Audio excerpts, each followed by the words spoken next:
Oui. Oui. Ah oui, oui, oui.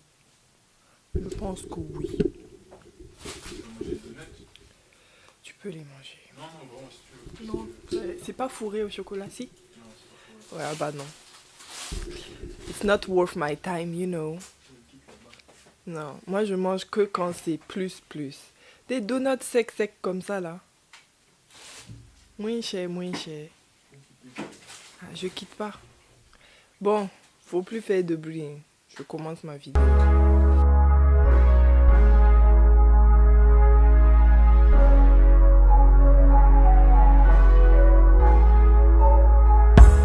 Hello toi, j'espère que tu vas bien. Ça fait longtemps que j'ai pas filmé. Je sais pas quand est-ce que tu vas voir cette vidéo, ou peut-être que ça fait pas si longtemps que ça que tu m'as vu, mais moi ça fait longtemps que j'ai pas filmé. Aujourd'hui je viens sur ma chaîne pour te présenter mon premier haul livre, et ça sera un haul littérature africaine. Oui, avec un petit bonus à la fin qui n'est pas à proprement dit africain, mais tu verras. Donc aujourd'hui je vais te présenter 12 livres, 12 quand même, donc on va essayer de faire vite, qui proviennent pardon, tous de chez nous, qui sont tous écrits par des auteurs, autrices noirs africains. Avant de te présenter les premiers livres, il faut que je te dise, parce que tu vas te moquer de moi, c'est des vieux livres, et moi je suis une meuf de la récup. Avant d'acheter du neuf, je vais toujours chercher voir s'il n'y a pas des occasions, si en fait je peux pas retrouver ça quelque part chez des amis. Donc, j'ai demandé à ma maman de voir à la maison s'il y avait des vieux livres, des classiques africains, et je les ai eus. Mais vraiment, quand je vais te montrer l'état des livres là, juste garde l'esprit ouvert. Donc le premier livre, c'est La tragédie du roi Christophe. Je sais même pas si tu pourras lire le titre, mais c'est La tragédie du roi Christophe de Aimé Césaire. La tragédie du roi Christophe, c'est une pièce de théâtre, donc comme j'ai dit de Aimé Césaire, qui va mettre en scène l'histoire d'un homme et d'un peuple en fait. Ça se passe en Haïti. Il s'agit de l'histoire de la lutte pour la liberté du peuple haïtien. Donc c'est vraiment fiction. Il va s'agir d'un homme. Après que les Haïtiens aient réussi à retrouver leur indépendance, cet homme-là en fait va mettre en place une monarchie, donc le roi Christophe, et puis tout ne va pas se passer comme il a prévu. C'est ça l'histoire. Je vais pas en dire plus, sinon je vais spoiler. Le deuxième livre, c'est Allah n'est pas obligé. Donc, j'espère que le focus est fait. Allah n'est pas obligé de Amadou Kourouma. Je pense que tu en as entendu parler si tu t'intéresses un minimum aux classiques africains. Hein.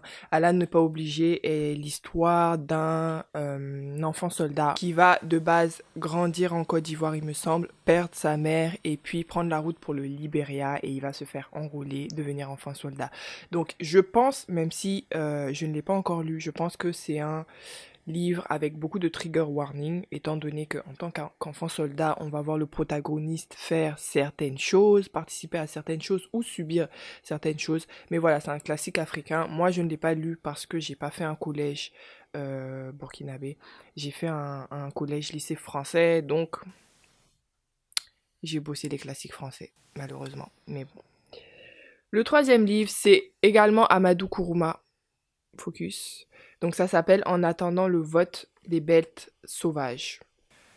Donc En attendant le vote des bêtes sauvages est assez particulier comme livre et il a l'air très intéressant. En gros, c'est un récit qui est sous la forme de... Attends, pour ne pas me tromper. Ça prend la forme d'un Don Somana. Don Somana, je sais pas si je le prononce bien, mais c'est un chant des récits de chasse dans la culture malinké. Et il va s'étendre sur 6 veillées. En gros, on va suivre l'histoire en fait d'un dictateur qui pourrait ressembler à beaucoup de dictateurs qu'on connaît et qu'on a connus chez nous en Afrique. Bref, je ne vais pas m'étendre là-dessus.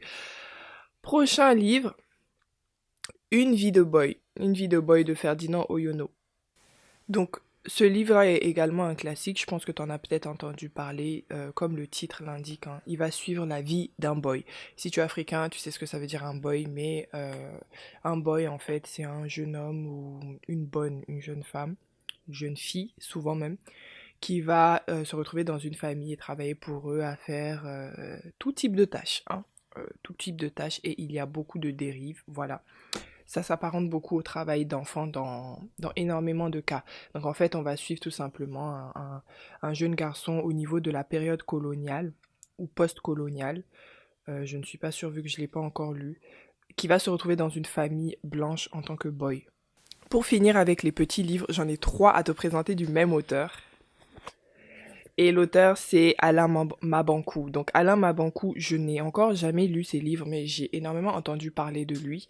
Et du coup, je me suis commandé ces 3 livres. Ah oui, je ne l'ai pas dit, mais tous ces livres, y compris les 3 que je vais te présenter, sont des secondes mains. Comme j'ai dit au début, je suis une adepte des secondes mains. Parce que quand le livre n'est pas beau, en fait, moi je suis quelqu'un, quand le livre est beau, je le veux neuf. Quand c'est un livre, voilà, la couverture n'a rien de spécial, je me dis autant le prendre en seconde main. En plus, ça coûte vraiment peu cher. Je sais pas combien j'ai payé pour les livres en seconde main. Genre ceux-là, c'est pas ma mère qui me les a envoyés, ils m'ont pas coûté cher, je me rappelle plus. Je les ai achetés sur Momox. Si ça t'intéresse, je mettrai le lien en barre d'infos. Peu importe. Le premier livre de Alain Mabankou, c'est Mémoires de porc-épic, que j'ai hâte de commencer, qui m'a l'air bien drôle. C'est comme un conte, en fait, un conte qu'on dirait africain, où il parle, où le protagoniste est un porc-épic, et il va raconter en fait ses mémoires à travers les choses que son double humain a eu à lui faire faire. C'est-à-dire on part sur la base que, comme dans beaucoup de légendes de chez nous, chaque homme a un double humain. Chaque homme a un double animal. Et en fait, le double de cet homme-là est un porc-épic et il fait faire à ce double-là des choses, des crimes notamment. Et à ce qu'on m'a dit, il est drôle. Donc bon, voilà. Ensuite, on a Petit Piment. Donc Petit Piment, dont on a entendu beaucoup parler quand même en France, hein. On en a beaucoup entendu parler et ça suit la vie d'un jeune garçon, il me semble qu'il s'appelle Petit Piment. Et, et voilà. J'en sais pas plus, j'ai pas envie de trop lire parce que c'est des petits livres en fait, donc je peux vite me spoiler et en fait flemme, j'ai pas envie de me spoiler, donc j'ai pas trop lu. Et enfin, le dernier de Alain Mabankou, Le sanglot de l'homme noir. Fais le focus? Non, tu ne veux pas? Ok. Le sanglot de l'homme noir. Donc cette fois-ci, c'est un essai. Ce n'est pas du tout un conte, ce n'est pas du tout une fiction ou un roman. C'est un essai d'Alain Mabankou qui va parler en fait de son ressenti face au vécu commun de tous les Noirs et le fait que ce serait une raison de nous considérer comme des frères et le fait que voilà on ramène souvent la carte de la colonisation, etc. Faut savoir que c'est quelqu'un qui est complètement contre ça, qui va essayer de parler de son histoire pour dire qu'il a réussi à dépasser ça. Après, je n'en sais pas plus. J'ai juste lu le synopsis. Continuons parce qu'on n'a pas encore fini. Prochain livre, donc Fille, femme, autre de Bernardine Evaristo. Ce livre, il va suivre 12 femmes noires, dont en fait un homme transgenre. C'est ce qui est écrit sur le résumé, au Royaume-Uni et sur 120 ans. Donc c'est des personnages de tout âge. On va suivre leur vie, leurs péripéties qui sont toutes différentes. Et il est dit que somehow ils sont reliés par un vécu commun. Je ne sais pas lequel, j'ai pas encore lu. Ce livre-là devait faire l'objet d'une lecture commune en décembre avec une amie à moi, Madia. D'ailleurs, qui a une chaîne YouTube que je mettrai en bas, que tu devrais aller regarder. Voilà. Donc on devait faire une lecture commune. Au final, on n'a pas pu. Donc je pense qu'on va la refaire. On va réorganiser ça en janvier. Donc si le livre peut t'intéresser, fille, femme, autre, hein, n'hésite pas à me le dire. Et on organise ça ensemble. Les 3 derniers livres, à proprement dire africains, viennent de chez moi. Hein, parce que Charité bien ordonnée commence par soi-même. Le premier livre, du coup, burkinabé dont je vais te parler, est un roman de Rukiata Ouedraogo. Attends, je te mets le titre, ça veut pas faire le focus. Du miel sous les galettes, qui est un roman où elle va parler en fait de son enfance au Burkina, de ce qui s'y passe, les problèmes de corruption, les problèmes sociaux. Elle va beaucoup parler de sa mère apparemment. Donc voilà, j'ai hâte de le lire. C'est l'un des premiers romans burkinabés que je vais lire. Oui, j'ai honte de le dire, mais je n'en connais pas beaucoup des auteurs ou autrices burkinabés. Donc quand j'ai vu ça, j'ai sauté dessus.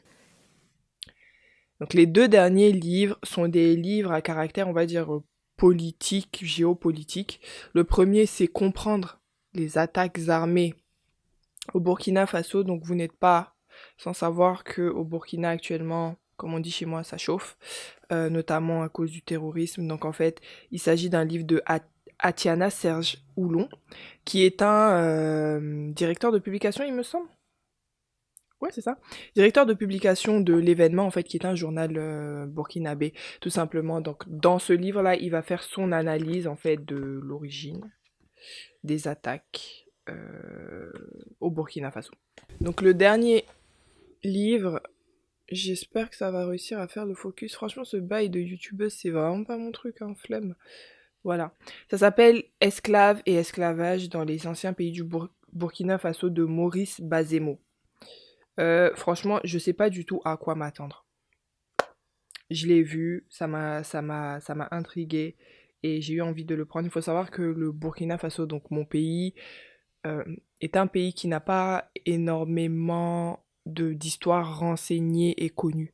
C'est-à-dire que si tu prends par exemple le Nigeria, le Mali, etc., c'est très facile de remonter dans l'histoire du Nigeria, des peuples du Nigeria, enfin des peuples actuellement présents au Nigeria et du Mali, mais le Burkina Faso étant un petit pays qui en plus était au milieu, enfin à mi-chemin entre plusieurs anciens royaumes, tribus ou autres, ben voilà, c'est un peu plus compliqué pour nous de savoir réellement d'où est-ce qu'on vient, qu'est-ce qui s'est passé, etc. Voilà. Donc j'ai hâte de le lire. Donc on arrive maintenant au bonus. Donc pourquoi je l'appelle bonus? Tout simplement parce que c'est pas de la littérature africaine, c'est pas une des littératures africaines en tout cas. Ça n'a pas été écrit par une femme africaine, mais il s'agit d'une femme caribéenne et le livre c'est Tropique Toxique. Attends. Tropique Toxique de Jessica Oublié. Je ne sais pas si ça a fait le focus, mais tant pis si ça ne l'a pas fait. Donc ça parle du scandale de chlordécone et il s'agit d'un roman graphique en fait. Je te montre un peu en espérant que tu vois. Je vais te montrer quelques pages. Voilà. Franchement, je sais pas si tu sais, mais je suis aussi artiste dans la vie. Donc en fait, les images déjà ça m'a attiré. Et puis en plus, le scandale du chlordécone. Si tu ne connais toujours pas où est-ce que tu vis, peut-être que t'es pas en France, là je peux comprendre, tu vois. Mais si t'es en France et que tu n'es pas au courant de ce scandale-là, ouais, hein, ok, il faut sortir un peu de ta grotte, mais je trouve que c'est très important de se renseigner sur tout ce qui se passe, sur les méthodes d'empoisonnement, en fait, des peuples, par les colons ou anciens colons pour ceux que ça choque. Anyway, voilà, on arrive enfin à la fin du haul. J'ai eu pas mal de livres à te présenter. J'espère que tu as apprécié. S'il y en a qui t'intéressent, n'hésite pas à me dire dans les commentaires ou sur Instagram. Comme ça, on pourra les lire ensemble. Ça peut toujours être sympa de partager nos sentiments sur certains livres.